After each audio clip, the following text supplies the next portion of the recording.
Olá, alunos. Aqui é a professora Claudenice de Língua Portuguesa. Nossa aula de hoje será sobre contos.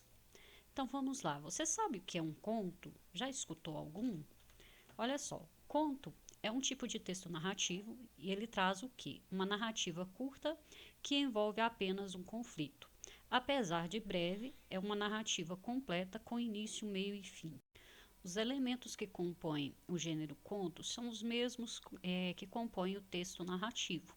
Então, eu tenho aí a presença de um narrador, que é aquela pessoa que vai contar a história. Então, eu tenho aí quais os tipos de narrador?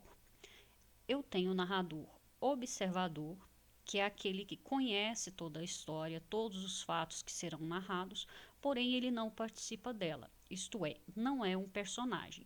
É como se você fosse relatar ou contar alguma coisa que você viu, mas da qual você não fez parte. É basicamente a mesma coisa. É objetivo, ele é imparcial quanto ao desenrolar dos acontecimentos. Então ele conta, ele não toma partido de nenhum dos personagens, ele está ali só para narrar exatamente o que ele presenciou. Apresenta um texto narrado em terceira pessoa, ou seja, o predomínio aí do pronome ele, o eles, ela, elas e também dos verbos em terceira pessoa. Eu tenho outro tipo de narrador que também conta o que viu, que é o onisciente, também chamado de onipresente.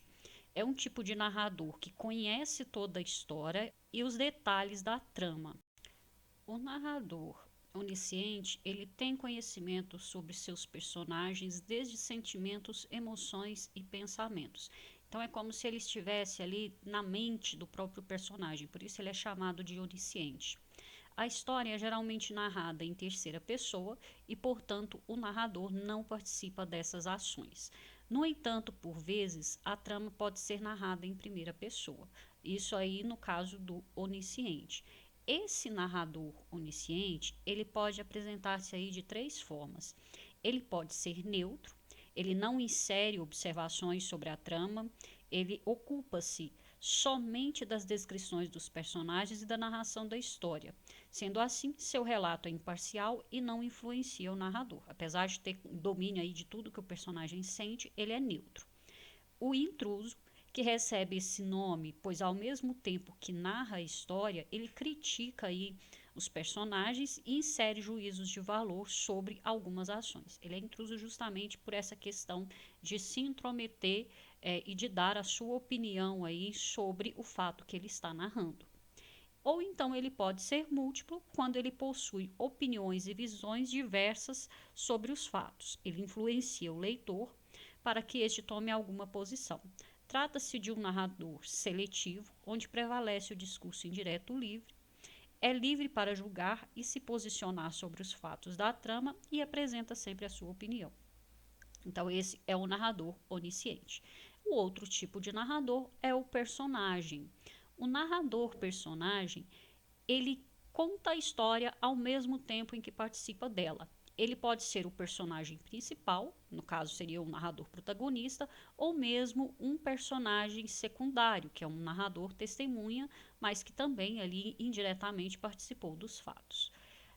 Uma característica aí desse narrador personagem é a subjetividade, uma marca fundamental nesse tipo de texto, uma vez que a visão e as opiniões do narrador estarão impregnadas de suas emoções. Então, ele não é imparcial, ele conta aí sobre o seu ponto de vista, não é uma, como, por assim dizer, uma narração muito confiável, porque é só sobre o ponto de vista daquela personagem que participou ali. A história é narrada em primeira pessoa do singular ou do plural, então prevalece aí o eu ou nós, assim como os verbos de primeira pessoa. Eu tenho também a presença de personagens, né, que são aqueles que vão executar e sofrer as ações durante o enredo da narrativa. Personagens aí, eu tenho os principais, secundários, assim como o texto narrativo, eu não vou separar um e outro, mas basta saber que personagem é quem sofre a ação. Eu tenho tempo, que é a época em que acontece a história, o tempo de duração dessas ações. O espaço, que é o cenário no qual as personagens executam e sofrem as ações aí no decorrer da história. o enredo, que é a sequência das ações que vão compor essa história, o que é que aconteceu, o conflito, que é uma situação vivenciada pelos personagens, é uma situação problema. No conto, esse conflito costuma ser único, diferente do texto narrativo, da narrativa mais extensa. Então, esses são os elementos: narrador, personagem, tempo, espaço, enredo e conflito. Lembrando que a história ela tem um início, um meio e um fim. E ele é dividido aí nessa estrutura.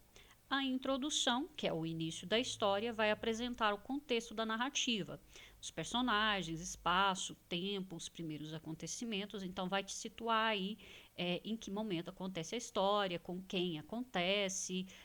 Eu tenho o desenvolvimento, que vai apresentar as ações que modificam o estado inicial da história. Então, vai acontecer alguma coisa aí dentro desse desenvolvimento, vai ter alguma coisa que vai gerar um problema, que vai desencadear para um clímax. O que é o clímax? É o auge do problema. São as ações tomadas que vão definir o rumo da história. Então, o clímax é aquele momento de maior tensão, em que o personagem fica mais tenso, que ele não sabe o que vai acontecer, ele fica na dúvida, e fica aquele suspense.